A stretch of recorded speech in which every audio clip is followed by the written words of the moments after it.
मैं अगर 100 लोगों से मिलता हूं ना, तो उसमें से 99 लोगों की शिकायत ये होती है कि सर काम तो कर रहे हैं, मेहनत तो कर रहे हैं, लेकिन आगे नहीं बढ़ रहे, हमारा बिजनेस बड़ा नहीं हो रहा, हमें तरक्की नहीं मिल रही, हम सफल नहीं हो रहे। तो सर एक छोटा सा एग्जांपल आपको शेयर करता हूं।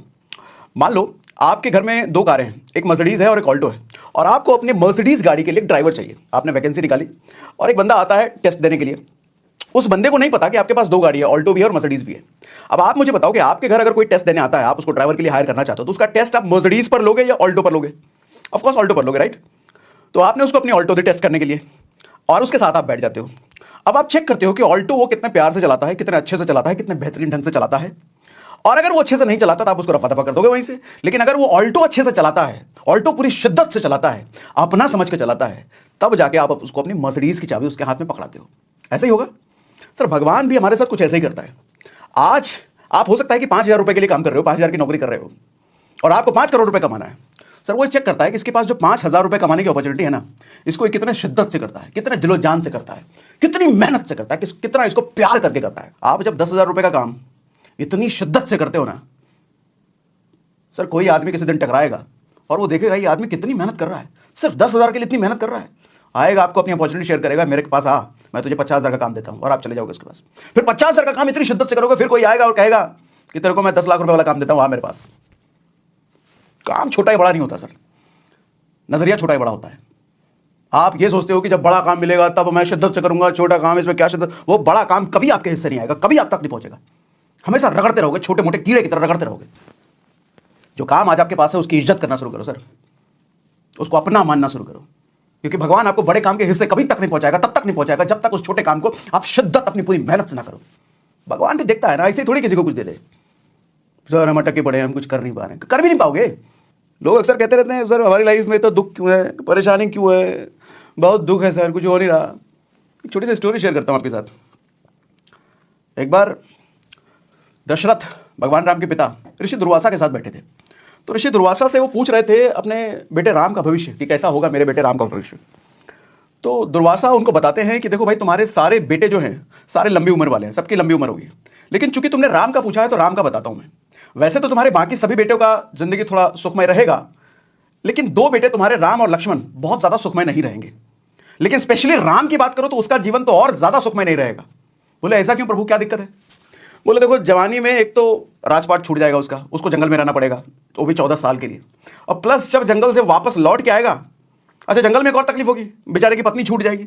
अच्छा जब पत्नी को वापस लेकर के राजपाट का भोग करने आएगा तो उसकी पत्नी सदा सदा के लिए छोड़ के चली जाएगी। तो दशरथ हो गए दुखी। अब किसी के भी बेटे के बारे में अगर ऐसा बोला जाए तो उसका कलेजा तो फट ही जाएगा ना। तो दशरथ रोने लग गए, पीटने लग गए, कह रहे ऐसा क्यों प्रभु, ऐसा क्यों, मेरे बेटे के साथ इतना दुख क्यों? तो दुर्वासा मुस्कुराते हैं, कहते हैं जिसको तुम दुख समझ रहे हो ना, वही दुख तुम्हारे बेटे का गौरव बनेगा, वही राम का गौरव बनेगा, वही उसको मर्यादा पुरुषोत्तम भगवान राम बनाएगा। सर इंसान को महानता का खिताब ऐसे ही नहीं मिलता। जिसने कभी कष्ट नहीं झेला ना, उसको कभी महानता का खिताब नहीं मिलता। जिसने कभी दुखों का आमना सामना नहीं किया ना, दुखों से 2-2 हाथ नहीं करे ना, उसको कभी दुनिया सलाम नहीं ठोकती। जिसने कभी अपनी परिस्थितियों से लड़ा नहीं ना, उसको कभी दुनिया सम्मान नहीं देती। आज दुख है, आज परिस्थितियां विपरीत है, तो खुश हो जाओ। 4 भाई थे राम, लेकिन सबसे ज्यादा कष्ट राम की जिंदगी में क्यों? क्योंकि भगवान तो उन्हीं को कहलाना था, भगवान तो उन्हीं को बनना था, दुनिया पूजा तो उन्हीं की करनी थी।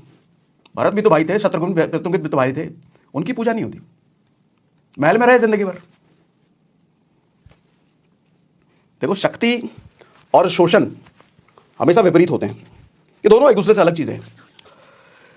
शक्ति, जिसके पास शक्ति है उसका शोषण कभी नहीं हो सकता, और जिसका शोषण हो रहा है समझ लो उसके पास शक्ति नहीं है। जब आप ये कहते हो ना कि लोग बहुत मतलबी हैं, तो सर इसका मतलब समझो, आपसे जिस आदमी का मतलब निकल रहा है ना, वही आदमी आपसे मतलब रखता है। कहने का मतलब, आपसे लोग मतलब तभी तक रखते हैं जब तक आपसे उनका मतलब निकल रहा है।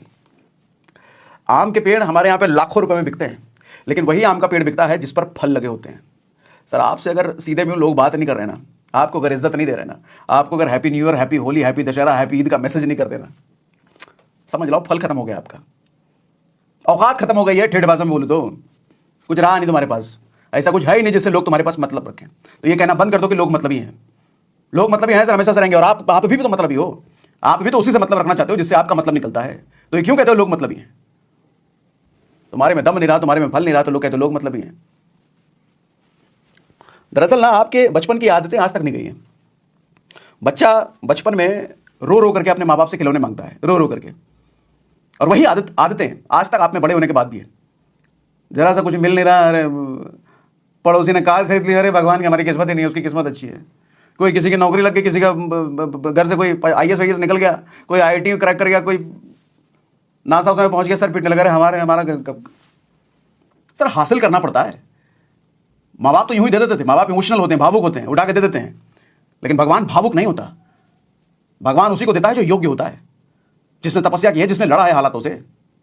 तुम्हें योग्य बनना नहीं है, तुम्हें लड़ना नहीं हालातों से, तुम्हारे को बस मांगना है। मंदिर में घंटा बजाओगे, मस्जिद में सज्जा करोगे, गुरुद्वारे जाओगे, मिल जाए मिल जाए मिल जाए। भगवान भी कहता है निकम्मा, इसको साइड करवाई, इसको साइड करो, कुछ देना नहीं इसको। फिर कोई दूसरा साइज भगवान ये बहुत माथा टेक रहा है, इसका माथा ही फोड़ दो, इसका ये माथा ही टेकते रहेगा, कुछ करता है नहीं है। दुनिया मतलब ही नहीं है सर। आपको दुनिया के मतलब के लायक बनना नहीं आता। आप में वो चीज नहीं है कि दुनिया में कोई भी आपसे मतलब रखे। क्यों रखे है क्या तुम्हारे पास? सर आपको पता नहीं हमारे साथ बहुत दिक्कत है। सर आपको पता नहीं हमारा कोई साथ नहीं देता, हमारे माँ बाप बहुत गरीब है। सर तुम भी गरीबी रहोगे, जो लक्षण है तुम भी गरीबी रहने वाले हो। सर रोना पीटना बचपन में चलता था, अब नहीं चलेगा। अब तुम्हारा रोना पीटना कोई नहीं सुनने वाला, अब करके दिखाना पड़ेगा। एक स्टोरी सुनाऊं। एक गांव में ना एक सांप का बड़ा आतंक था। एक सांप हमेशा पेड़ में लिपटा हुआ रहता था, और उस पेड़ के पास से जो भी गुजरता था ना, वो सांप उसको मार देता था, डस लेता था। तो पूरे गांव में बड़ा आतंक था उस सांप का, और कोई भी डर से उस पेड़ के आसपास भी नहीं जाता था। एक बार भगवान बुद्ध उस गांव में आए, तो सबने बुद्ध को बताई ये बात, नहीं भैया बड़ा दुख है, सांप का जो आतंक है उस तरफ से कोई जा भी नहीं सकता है, कुछ बताइए समाधान। तो भगवान बुद्ध बोले एक काम करो, ले चलो मुझे उस सांप के पास। बोले सांप के पास मत जाइए, आपको भी डस वस लेगा। बोले कोई बात नहीं, लेके चलो ना। कहते हैं भगवान में इतना तेज था, भगवान बुद्ध के चेहरे पे इतनी आभा थी, उतना ऑरा उतना मजबूत था कि सिर्फ इंसान ही नहीं, उनके सामने जब जानवर भी आता था नतमस्तक हो जाता था। गए सांप के पास, सांप से बातें करने लग गए। सांप से पूछा काय कर रहे हो भाई ऐसे? तो सांप ने बताया क्या करें, मेरी आदत है, मुझे डसने में अच्छा लगता है। तो सांप ने बताया देखो अच्छा तो लगता है, लेकिन ज़िंदगी एक ही बार मिली है दोस्त, और इस ज़िंदगी में जितनी ज़्यादा लोग तुमको बददुआएं देंगे, जितना ज़्यादा पाप करोगे, भगवान के पास जाकर के उतनी ही कष्टों का सामना करना पड़ेगा। तो सांप ने बोला क्या करें प्रभु, फिर बताइए आप ही। बोले आज के बाद से डसना बंद कर दो। बोले ठीक है। तो जब उसने सांप ने डसना बंद कर दिया ना, तो लोगों ने उस सांप को हल्के में लेना शुरू कर दिया, आना जाना शुरू कर दिया। अच्छा वहाँ के जो बच्चे थे सांप को ढेला मार के खेलते थे, उसके साथ ढेला मारते थे, पत्थर मारते थे। सांप लहूलुहान हो रहा, चोट लग रही, घाव हो रहे, लेकिन सांप ने बोल रखा था कुछ करूंगा नहीं, डसूंगा नहीं। तो सांप सह रहा था बेचारा। एक दिन भगवान बुद्ध वापस उसी रास्ते से गुजर रहे थे, उन्होंने देखा सांप की हालत, तो पूछा उन्होंने, कहा ये क्या कैसे हो गया? तो सांप ने बताया आप ही ने बोला था डसने को नहीं, मैं किसी को डसता नहीं, यहाँ के बच्चे मेरे साथ खेलते हैं, मेरे साथ खेलते क्या, मुझे पत्थर मारते हैं, जिसकी वजह से देखो क्या हालत हो गया मेरा। तो भगवान बुद्ध जो कहते हैं, ध्यान से सुनना अभी मेरी जो कहने जा रहा हूँ। भगवान बुद्ध ने कहा कि बेटा तुमको डसने के लिए मना किया था, फुफकार मारने के लिए थोड़ी मना किया था। सर तुम्हें जब फुफकार मारना भी तुमने बंद कर दिया ना, तो लोग तुमको कमजोर समझ लिए बेटा। और दुनिया का ये दस्तूर है, जिसको कमजोर समझा जाता है उसी को पत्थर मारा जाता है, जिसको कमजोर समझा जाता है उसी को अपने मतलब के लिए इस्तेमाल किया जाता है, जिसको कमजोर समझा जाता है उसी के फायदे उठाए जाते हैं। तो तुमने मौका दे दिया अपने आप को कमजोर समझने का। तुमको उनको नुकसान नहीं पहुंचाना था, लेकिन अपनी शक्ति का प्रदर्शन तो करते रहना था। तुम ताकतवर हो ये दिखाते तो रहना था। कितनी मजबूत बात है। सांप शक्तिशाली था, लेकिन उसने शक्ति का प्रदर्शन बंद कर दिया। देखो शक्ति का प्रदर्शन का मतलब ये नहीं कहता कि रात चलते किसी को थप्पड़ मारते चलो, गाली गलौज करते चलो। आज के टाइम पे शक्ति का मतलब होता है प्रतिभा कितनी है आप में, आप जिस फील्ड में जिस इंडस्ट्री में हो उसमें क्या अपने घोड़े खोले, कितनी बड़ी अचीवमेंट हासिल करी, क्या हासिल कर लिया उसमें, वो होता है शक्ति। आप पता चला किसी इंडस्ट्री में हो, उस इंडस्ट्री में एकदम टॉप पर हो, 2-3 करोड़ रुपए महीने का कमा रहे हो, जहां जा रहे हो सम्मान से लोग आपसे सेल्फी खिंचा रहे हैं, पूछ रहे हैं, तो इस चीजें लोगों को दिखाओ भी कि देखो भाई कितना सम्मान होता है हमारा। ये हुआ शक्ति का प्रदर्शन। ये नहीं कि जिम जाकर के बॉडी वॉडी बनाए, बाइसेप्स साला 17-18 का कर लिया तो राह चलते किसी को थप्पड़ मारते चले, रिक्शे में बैठे तो रिक्शे वाले को पैसे ही नहीं दिए, सब्जी वाले के पास गए तो 2 कद्दू एक्स्ट्रा छीन लिए उससे, जूस वाले के पास गए उसको पैसे नहीं दिए। ये नहीं होता है शक्ति का प्रदर्शन। ऐसा करोगे तो फिर तो कोई ना कोई पीटेगा आकर के। तुम्हारे 17 के डोले हैं तो कोई 19 वाला आएगा, ले लपाट दे के पेलेगा तुमको। वो नहीं होता है। किसी को नुकसान पहुंचाना काम नहीं है सर हमारा। कभी भी जिंदगी में कोई भी ऐसा काम मत करना जिससे किसी को नुकसान पहुंचे। अपने आप को शक्तिशाली प्रदर्शित करना है, लेकिन उससे किसी का नुकसान नहीं होना चाहिए, या याद रखना हमेशा। अभी कल की ही बात है, कोई मेरे से टकराया तो वो कह रहा था कि सर बहुत डर लगता है। मैंने कहा डर काहे को लगता है भाई? कहता सर मेहनत तो कर रहे हैं लेकिन पता नहीं है रिजल्ट मिलेगा नहीं मिलेगा, कब तक मिलेगा। तो मैंने उसको एक राजा की कहानी सुनाई, आपको भी सुनाऊं। एक राजा नाव में अपनी पत्नी के साथ कहीं जा रहा था और रास्ते में अचानक तूफान उठने लग गया, इतना भयंकर भवंडर तूफान कि नाव एकदम धपड़ धपड़, अब डूबे कि तब डूबे। तो राजा की पत्नी एकदम घबराने लग गई, डरने लग गई, अब क्या होगा भैया, हिल रहे ना है तो। और राजा को देखा तो आराम से बैठ करके मुस्कुरा रहा है, तूफान को देख के मुस्कुरा रहा है। तो पत्नी बोली आप मुस्कुरा कह रहे हैं, तूफान है, कुछ कीजिए, मर जाएंगे, मर जाएंगे दोनों। तो राजा ने अपनी मयान से तलवार निकालते हुए पत्नी के गर्दन पे रख दिया, तलवार पत्नी के गर्दन पे। तो पत्नी मुस्कुराई। तो राजा ने बोला तुम्हें डर नहीं लग रहा तलवार से? बोले जब आपके हाथ में तलवार है तो डर कैसा, आप तो मुझसे प्रेम करते हैं, आपसे मुझे नुकसान थोड़ी हो सकता है। तलवार उसने वापस मयान में रखा और पत्नी को कहा बस यही चीज इस तूफान के संदर्भ में भी समझो। ये तूफान कौन लेके आया? भगवान लेके आए, और भगवान कभी भी हमारा बुरा नहीं कर सकते। जो आदमी भगवान से सच्चा प्रेम करता है ना, उसे भगवान से डरने की जरूरत नहीं है, उसे भगवान की दी हुई चीजों से डरने की जरूरत नहीं है। विश्वास रखो। मोरल ऑफ द स्टोरी ये है कि आप जिस सिचुएशन से आप गुजर रहे हो ना सर, वो सिचुएशन अगर आपने क्रिएट नहीं करी है, अगर अचानक आपके साथ कोई मुसीबत आपदा आई है तो डरने की जरूरत नहीं है। हरिवंश राय बच्चन का एक बहुत अच्छा लाइन है कि अपने मन का हो तो अच्छा, अपने मन का ना हो तो और अच्छा। क्योंकि जो अपने मन का होता है तो अपने मन का हो ही रहा है, लेकिन जो अपने मन का ना हो रहा है, कुछ अचानक चीज आ गई जिसे आप विपदा मुसीबत समझ रहे हो, भगवान ने आपके लिए कुछ सोचा है। और भगवान से अगर आपका प्रेम सच्चा है तो भगवान आपके लिए कभी बुरा नहीं करेगा। हाँ, करंट हालत में अभी हमारे को लगता है कि मेरे साथ ही ऐसा क्यों हो रहा है सर, उसमें कुछ ना कुछ अच्छा ही है। आज की जनरेशन ना EMI वाले आईफोन की जनरेशन है। खुद के कंधों पर जिम्मेदारी उठाने की ताकत नहीं, लेकिन हाथ में आईफोन जरूर लेकर के घूमेंगे, और वो आईफोन EMI पे लेकर के, आईफोन चमकाते हुए। वैसे तो पास में लोहे का कवर चढ़ा के रखेंगे, लेकिन कहीं आज में लड़की उड़की गुजरते हुए देखिए तो कवर उठा करके फोन में रख लेंगे और चमकाएंगे हेलो, और वो 3 कैमरा दिखाएंगे आईफोन का। नालायक कहीं के। और वही लड़की को थोड़ी इंप्रेस कर लिया आईफोन दिखा करके, कुछ दिन वो छोड़ के चली जाएगी, तो तुम्हारी असलियत तो उसको पता चली जाएगी कि EMI पे लेके आया है। और कुछ लोग तो दूसरे का आईफोन उठा करके लाते हैं चमकाने के लिए, फिर कहोगे लड़की बेवफा निकली, छोड़ के चली गई। अरे लड़की बेवफा नहीं है, तुम साले गरीब हो, औकात नहीं उसको घुमाने फिराने का। कभी देखा है किसी की जमींदार की गर्लफ्रेंड उसको छोड़ के चली गई? अरे पैसा है उसके पास, उसको कैसे छोड़ देगी? ताकत है, शक्ति है, लोग दुआ सलाम करते हैं, जहां भी लेके जाता है लोग सलाम करते हैं उसको। तुम फटीचर, तुम्हारे पास औकात नहीं, और EMI वाला आईफोन चिपकाओगे। लड़कियां बेवकूफ है आज के टाइम में। मुझे बड़ा दया लगता है, जरा गुस्सा भी आता है इन आज के लौंडो लपाड़ों को देख करके। आईफोन के पीछे पागल पड़े। और वैसे भी कुछ रिश्ते भगवान खुद खराब करता है ताकि तुम्हारी जिंदगी खराब ना हो। इस बात को समझो सर। जब तक दूसरों को आकर्षित करने वाली हरकतें करते रहोगे ना, कुछ नहीं कर पाओगे। दुनिया उससे आकर्षित होती है जिनसे उनका मतलब निकलता है। पैसा कमाओ, रुतबा बनाओ, कल लोग अपॉइंटमेंट लेकर के तुमसे मिलने आएंगे और साथ में काजू बर्फी अलग से लेकर के आएंगे। इज्जत पाने का लाइसेंस बना रखा है आज के टाइम में आईफोन, पैसा। और जिसके पास पैसा है उसके पास रुतबा है, इज्जत है। उन लोगों की बातों में कभी मत आना जो लोग कहते हैं कि हमने पैसा भले ही नहीं कमाया लेकिन इज्जत बहुत कमाया। गलत फहमी में हो आप, इज्जत भी नहीं कमाया है। हाँ, लोग अगर आपको 2 बातें बुरी नहीं सुना रहे हैं, 2 थप्पड़ अगर नहीं मार रहे हैं, इट डजंट मीन कि इज्जत बहुत कमाया आपने। आपकी कोई परवाही नहीं करता सर, ये समझ लो, इज्जत बहुत कमाया। पैसा कमाओ सर, पैसा, रुतबा बनाओ। लेकिन हाँ, वो पैसा किसी की बुराई पर नहीं, किसी का बुरा करके नहीं, किसी के दिल को ठेस पहुंचा के नहीं, किसी की हाय लेकर के नहीं। वो पैसा मेहनत से आना चाहिए, मेहनत से। और आज 21वीं सदी में पैसा कमाना आसान है सर। इंटरनेट एरा में पैसा कमाना कौन सा मुश्किल काम है? इतने सारे ऑप्शन है पैसा कमाने के लिए। गूगल पे सर्च तो करो how to make money online, 1000 तरीके मिलेंगे आपको पैसा कमाने के। फिर भी आदमी कोई निकम्मा बन के रोता रहता है कि मेरे पास पैसे नहीं है, पैसे नहीं, मेरे हालात खराब है, मेरे मम्मी पापा गरीब हैं, मैं तो गांव में रहता हूं। अरे ऐसे आदमी को मन करता है लपड़ मार मार के मुंह सुझा दिया जाए इस आदमी का। और सब है इसके फोन में। इंस्टाग्राम पे रील देखने के लिए इसके पास सब डेटा है। इंस्टाग्राम पे रील देखेगा, उठपटांग वीडियो देखेगा ये, लेकिन ये नहीं सर्च करेगा कि how to make money online. Search तो करो। बंद करना होगा सर खुद को। कामयाबी का दरवाजा तभी खुलता है जब कमरे का दरवाजा बंद होता है। 6-7 महीने के लिए मैं तो कहता हूं मर जाओ। कहने का मतलब अपने आप को बंद कर लो कमरे में, झोंक दो अपने आप को, अपने मन पर काम करना शुरू करो सर 6 महीने के लिए। मन से वो सारे काम करवाओ जिसमें मन कहता है कि ये मत करना, नहीं। किताब पढ़ने में मन नहीं लगता सर, झोंक दो 6 महीने के लिए किताब पढ़ने में। अच्छे ट्रेनिंग वीडियोस देखने में मन नहीं लगता, उठ पटांग तो वीडियो देखते ही हो ना। अच्छे ट्रेनिंग वीडियो देखने में मन नहीं लगता, उबासी आती है, वो देख झोंक दो 6 महीने के लिए। भगवान ने अपने आप को 14 साल के लिए झोंका था, राम ने, तब जाके वो भगवान बने। तुम 6 महीने झोंक लो ना यार।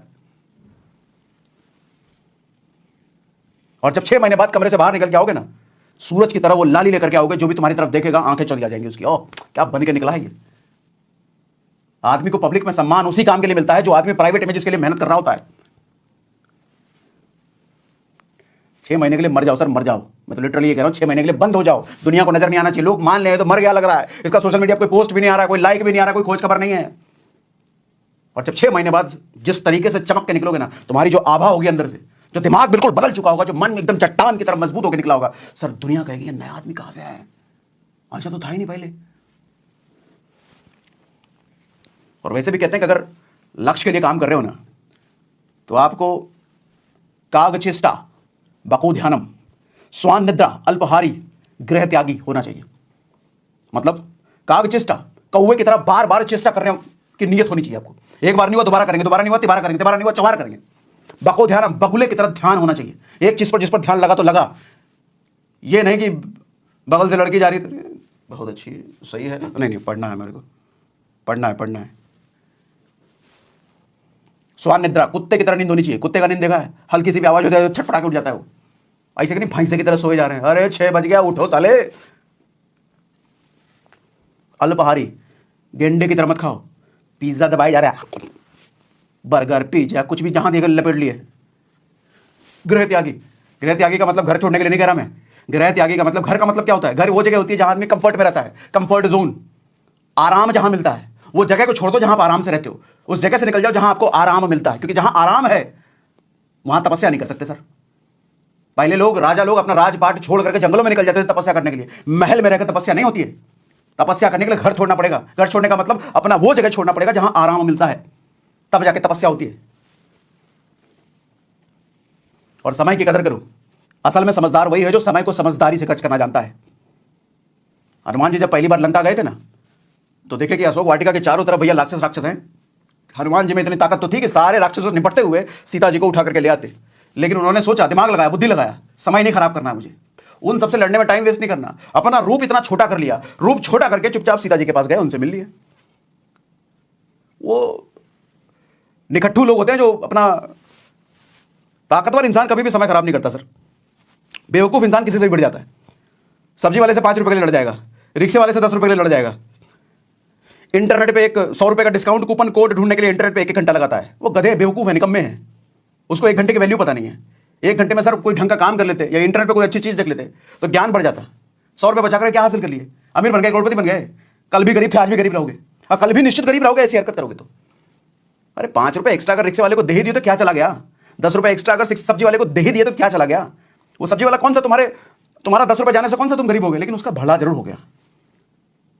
सर मैं तो कहता हूं कि ऐसे लोगों से कभी बार्गेनिंग नहीं करनी चाहिए जो आपसे औकात में बहुत छोटे हैं।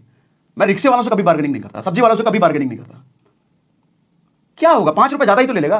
100 रुपए चीज है, वो 110 रुपए ले लेगा, 105 रुपए ले लेगा। रिक्शे का भाड़ा 50 रुपए बनता है, वो 55 रुपए ले लेगा, 60 रुपए ले लेगा। उससे मैं बर्बाद थोड़ी हो जाऊंगा, लेकिन उसका भला जरूर होगा। और आत्मा को एक शांति मिलती है कि मैंने इसके साथ नहीं किया। अरे नेगोशिएशन करना तो जाके अंबानी के साथ करो, 100 करोड़ की डील है, वो कह रहा है 125 करोड़ 90 करोड़ देंगे, ऐसे से डील में नेगोशिएशन कराओ ना, वहां दिमाग लगेगा। मेरा एक जानने वाला था, उसको होंडा सिटी गाड़ी लेनी थी, दिल्ली में रहता था। वो लखनऊ चला गया होंडा सिटी खरीदने के लिए। क्यों मालूम, लखनऊ में 15,000 रुपये कम मिल रहा था। अरे 15,000 रुपये कम करने के लिए दिल्ली से लखनऊ चला गया और वहां से गाड़ी चला के लाया। मैं कहूँ बाप रे बाप, ऐसे से लोग एग्जिस्ट करते हैं दुनिया में, ये आदमी क्या करेगा आगे चल के। सर लोग निकम्मे इसीलिए रह जाते हैं, उनको जाना 100 किलोमीटर है 2 घंटे में, लेकिन चल रहे हैं 20 की स्पीड से। 20 की स्पीड से चलोगे तो कभी भी 2 घंटे में 100 किलोमीटर नहीं पहुंच सकते। सर 100 किलोमीटर 2 घंटे में पहुंचना है तो 60 की स्पीड 50 की स्पीड पकड़नी पड़ेगी। आज आपको कमाना है 5 करोड़ रुपए महीना, लेकिन हरकतें सारे 5,000 रुपए महीने वाली नहीं है। गोल बनाओगे बड़े बड़े, लेकिन आरस से घिरे पड़े हो। आज मौसम बहुत ठीक है, पकौड़े खाएंगे, आज काम पे नहीं जाएंगे, निकम्मे कहेंगे। आप निकम्मे क्यों रह जाते हो मालूम, क्योंकि अपने हर दिन को जीने का तरीका आपको नहीं मालूम है। सर सुबह जब जागते हो और रात को जब सोते हो, वो पूरा दिन आपको अपना काम प्रायोरिटी के सीक्वेंस में करना चाहिए। मतलब जो आपकी जिंदगी में सबसे ज्यादा हाई प्रायोरिटी चीज है उसको सबसे पहले करो, क्योंकि मिस ना हो जाए। बाद के लिए छोड़ोगे तो कोई दूसरा काम आके मिस हो जाएगा। अब जैसे सुबह उठो तो सबसे ज्यादा जरूरी किसी भी आदमी के लिए क्या चीज होती है, कौन सी ऐसी चीज जिससे उसका वजूद ही खत्म हो जाता है, शरीर। तो सुबह सबसे पहले उठो तो सबसे पहले अपने शरीर के लिए काम करो, थोड़ी एक्सरसाइज कर लो, 10 मिनट 15 मिनट 20 मिनट। और उसके बाद कौन सी चीज है जिसकी वजह से उसको अपने काम में तरक्की मिलती है, मन। जिसकी वजह से वो अच्छा जीवन बिताता है, मन। सर अपने मन पर थोड़ा काम कर लो, 10 मिनट 15 मिनट मेडिटेट कर लो। और तीसरी चीज आती है आपके स्किल, जिसकी वजह से आप पैसा कमाते हो, उस पर थोड़ा काम कर लो, किताबें पढ़ लो, सेल्फ इंप्रूवमेंट कुछ नया सीख लो। लेकिन करते क्या, सुबह उठे तो भैया मोबाइल चल रहा है, व्हाट्सएप, फेसबुक, कमेंट, इसने कमेंट नहीं किया, या इसके बाद इसको भी कमेंट नहीं करूंगा, अरे मनीषा का कमेंट आया है, नौटंकी में लग गए, 1.5 घंटा उसमें निकाल दिया। उसके बाद तुम जाओगे फ्रेश होने के लिए, फिर किसी का फोन आ गया, बतौलेबाजी में लग जाओगे, फिर कोई घर पे आ गया, फिर कुछ हो गया, पता चला ना तुमने शरीर के लिए समय निकाला, ना मन के लिए और ना इसके लिए, और कहोगे सर हमारे पास टाइम नहीं मिलता, बहुत काम रहता है पूरे दिन। कौन सा काम कर रहे हो तुम? बहुत काम रहता है सर, 24 घंटे आपके पास भी, 24 घंटे प्रधानमंत्री के पास भी, वो देश चला रहा है, तुम्हारे से तुम्हारा घर नहीं चला पाया। लोग कहते हैं आज के टाइम में लोगों के पास समय नहीं है, समय बहुत है, हरामखोरी ज्यादा है आज, पहले इतनी हरामखोरी नहीं थी। और हरामखोरी का एक बड़ा हथियार हमारे हाथ में फोन है ना। चेक करो कितने घंटे फोन में इस्तेमाल करते हो सर, 10-10 घंटे, 12-12 घंटे, 10 घंटे कम कह रहा हूं, लोग 15-15, 16-16 घंटे फोन पे बिताते हैं। समय कम नहीं है आज के टाइम में, आज के टाइम में हरामखोरी बढ़ गई है लोगों की, पहले इतनी हरामखोरी नहीं थी। ब्रूसली 1 इंच खड़े, 1 इंच मालूम कितना इतना होता है, 1 इंच दूर खड़े आदमी को पंच मार करके गिरा देता था सर। पंच मार करके 1 इंच खड़े दूर आदमी को आप हिला भी नहीं पाओगे, वो ऐसा पंच मारता गिर जाता था आदमी। 1 इंच दूर खड़ा लकड़ी है तो मार के तोड़ देता था वो। क्यों मालूम? हर रोज 2000 पंचेस की प्रैक्टिस करता था वो, हर रोज। आप अपने काम की कितनी प्रैक्टिस करते हो जरा बताओ तो? ढंग से 1 घंटे भी नहीं देते होगे, 1 घंटे को भी टुकड़ों में देते होगे, 1 घंटे में भी 10 बार फोन उठाते होगे, तो कहां से महारत हासिल होगी, कहां से तुम्हारी मानता होगी? फिर इंसान जब दर्द की सीमाएं पार कर लेता है ना, तभी दुनिया में उसकी जय जयकार होती है। महाभारत में कर्ण, सर आपके शरीर में एक चूही चुभ जाए ना, सोचो कितना दर्द होता है। उसने अपने शरीर से, उसके शरीर से चिपका हुआ कवच छुरी से काट काट करके अलग कर दिया, पूरा शरीर छील दिया उसने। और लोग कहते हैं कि भगवान कृष्ण ने योजना बनाई उसको मारने की। सर भगवान कृष्ण ने अगर उसको मारने की योजना नहीं बनाई होती ना, तो सर वो योद्धा कर्ण रहता, महादानवीर योद्धा कर्ण नहीं कहलाता। भगवान अगर किसी से कुछ लेते हैं ना, तो उससे बहुत ज्यादा कुछ उसे देते भी हैं। भगवान अगर मौत भी देते हैं ना, तो बदले में उसको अमरता देते हैं। जैसे कर्ण कौरवों के साइड होने के बावजूद भी आज अमर है। दुर्योधन अमर नहीं है, लोग दुर्योधन का नाम नहीं लेते, कर्ण का लेते हैं, क्योंकि भगवान ने उसके लिए योजना बनाई। दोस्तों, आज की इस वीडियो में सागर सिन्हा सर ने जिंदगी का एक ऐसा सच समझाया है जो पूरी तरह सच्चा है। अगर आप अपनी जिंदगी में कुछ बड़ा करना चाहते हैं, अगर आप आम लोगों की भीड़ से बाहर निकलना चाहते हैं, तो आपको कुछ समय के लिए दुनिया से गायब होना पड़ेगा। इसका मतलब यह नहीं कि आप डर गए, इसका मतलब यह है कि आपने खुद पर काम करना शुरू कर दिया। मोबाइल कम कर दीजिए, सोशल मीडिया से दूरी बनाइए और उन लोगों की आवाज बंद कर दीजिए जो कहते हैं ये तुमसे नहीं होगा। यही वो समय है जब आप अपनी स्किल पर काम करते हैं, अपने ज्ञान को बढ़ाते हैं और अपने लक्ष्य के लिए दिन रात मेहनत करते रहते हैं। याद रखिए, सफलता कभी शोर मचाकर नहीं आती, वो चुपचाप बनती है जब आप अकेले मेहनत कर रहे होते हैं। आज जो लोग आपको नजरअंदाज कर रहे हैं, कल वही लोग पूछेंगे इतना आगे कैसे निकल गए। खुद को 6 महीने दीजिए और एक मजबूत, आत्मनिर्भर और सफल इंसान बनकर बाहर निकलिए। अगर आपको यह सोच सही लगी हो और अगर यह वीडियो आपको अंदर से हिला गई हो और आप भी सागर सिन्हा सर के फैन हो, तो वीडियो को लाइक करना और चैनल को सब्सक्राइब करना ना भूलें और कमेंट में लिखें, मैं 6 महीने के लिए दुनिया से गायब होने के लिए तैयार हूं।